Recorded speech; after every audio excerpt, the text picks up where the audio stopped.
My apologies for having no news last week. It all got a bit frantic at the end of the week, and then we probably lost electricity for a total of 50 hours during the storm. Sadly, that storm has also half ripped off one of our skylights as well. So we've got a bit of damp down the end of the unit, but luckily it's gone between the racks, so none of our used parts have been damaged, which is good news. Okay, Roger's car, so you recall we're working on his engine, and Scholar, where is Scholar at now? So we think they pretty much finished the block, and they are converting the head to twin spring and skimming it and testing it as well, because it looks like the engine possibly overheated before it came to us. So this one's still in abeyance. Hopefully very soon we'll have the parts to build up the new engine and install it. Gareth's car came back from Brian Goo. Here we go, just this bit down here. So actually come this side. So the rear rib panels are both quite rotten near here. The right-hand side was much worse, plus on the rally of the tests, we had hit a very large rock here as well. So come and have a look what Brian's done on this side. There we go, there's our nice new bottom section here and the new rib panel. And Gareth actually has some stainless steel bumpers as well that need to go on, so we'll get those next month and sort that out when we sort out the left hand rib panel. So that's Gareth's car back. When it came out of the body shop, it really none of the electrics wanted to work. It's taken a bit because the electrics aren't particularly nicely realised in this car, but actually it transpired it was the battery earth strap that had gone dry jointed. So I put in a much meatier earth strap and taken it to, let's have a look.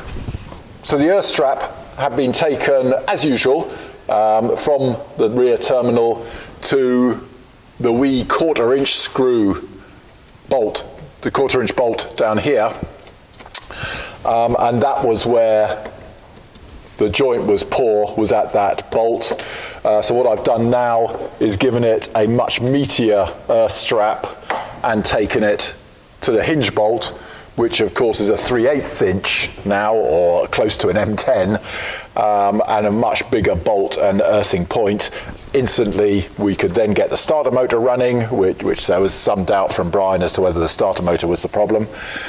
And then we also found that Gareth had a rather weird aftermarket headlight switch which has a flat metal on the bottom, and this was sitting unpleasantly close to the push button starter, so we've sorted that out as well.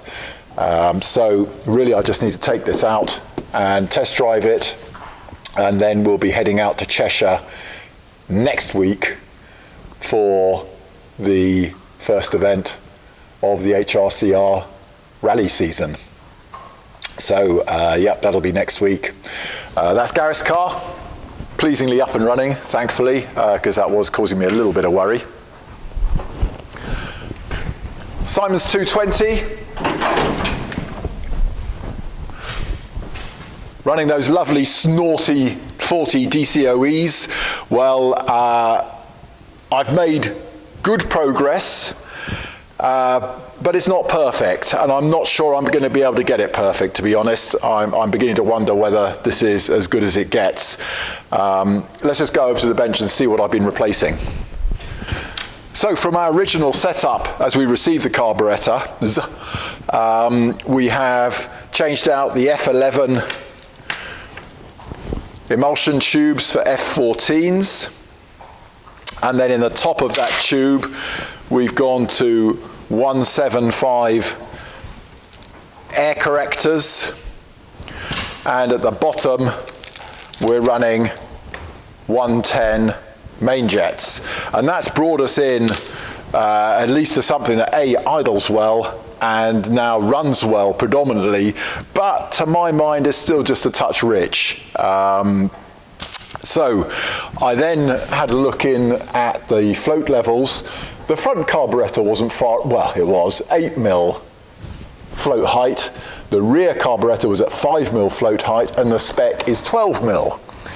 Now, in theory, bringing that back to 12 mil should lean it off a little bit. But to be honest, I haven't seen any difference. So I've brought it back to 10 mil at the moment, and I'll now raise it to 12 mil, as the book says, and both of them there, which of course is a big difference on the rear carb. From 5 mil to 12 mil is a huge difference. Front carb, less significant. So you never know, maybe it will, maybe that extra 2 mil will be just what's needed to bring it in. Can't go smaller on the main jets, because then at the red line, it'll be a lean mixture. So we'll see how that goes with the float heights on Monday. And then that means, oh, there's 2 more cars, isn't there? So Amy's 142 at last, off the ramps, got its wing nicely on, as it was last week actually, I think. And the seat is back in there. It's been fully undersealed, and the hollow sections, the chassis hollows, have all been treated with LanoGuard. Now, I found this a lovely wax to work with. They say replace it every year. Well, that kind of pleases me actually. I'd rather have something that replaces every year than is supposed to be apparently permanent. So really, it's a matter of looking forward to next year and seeing just how good we think that protection was. But as I say, I really liked working with it, which I've always hated working with wax oil. So that's the product, LanoGuard, and so far we're really pleased with it. I'm very delighted with that. I enjoyed doing that. I couldn't find why there was water ingress on the navigator's rear footwell behind the navigator. I could find no reason for water ingress there in particular. And I've been working on a 3D printed plate to go and secure the gear lever gaiter. And this isn't quite it. It's not far off, with a couple of pressure point ridges here to press on the rubber itself, because you may recall on the Land's End John O'Groats Rally, Amy saw a photographer at a Ford and did her usual thing of hitting water very, very fast, and probably water jetted up from somewhere around about the gear stick, hit the roof, hit the front screen, hit the rear screen, and deluged all of Neil's maps. Only to be saved by the fact that, of course, being a Volvo, the heating dried out the maps in no time. But hopefully something like this should solve my problem there. It just hasn't quite done it yet. So that's Amy's car, really ready to rally again, thankfully. I hate having the cars not ready. And finally, John's car came back from the paint shop. Great tranches of paint were flaking off the car, and Brian has now brought that back again to a respectable looking paint job, and then that went through its MOT, so it's got its fresh MOT and just waiting for John to return from the United States, pick up the car. As indeed Simon's 220 also sailed through its MOT this week as well. So that's 2 cars that sailed through their MOT.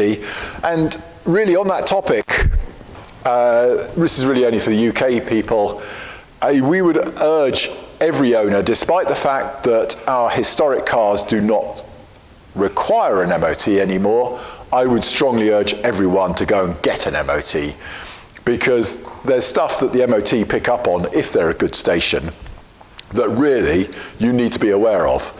And there are even occasions when, despite our knowledge, the MOT centre will pick up on something that we don't spot. And I value that service. I think that's an excellent service. And so particularly worrying to us is every now and then we'll see a car that's had what is possibly described to the owner as a kind MOT. And in fact, all it's doing is disguising problems that need to be sorted. So I wouldn't encourage your MOT tester to ignore problems at all. I would encourage them to do the job properly. And so you know what you need to stay on top of. Anyway, there we go. That's the week in the workshop. Been a fairly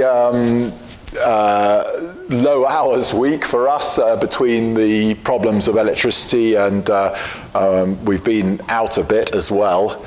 But next week it'll be nose to the grindstone, and then on Friday morning head north up to Cheshire with Gareth 130 Amazon to go and compete in the first round of the HRCR series. So, well, we'll talk to you then, I suppose. Thank you very much.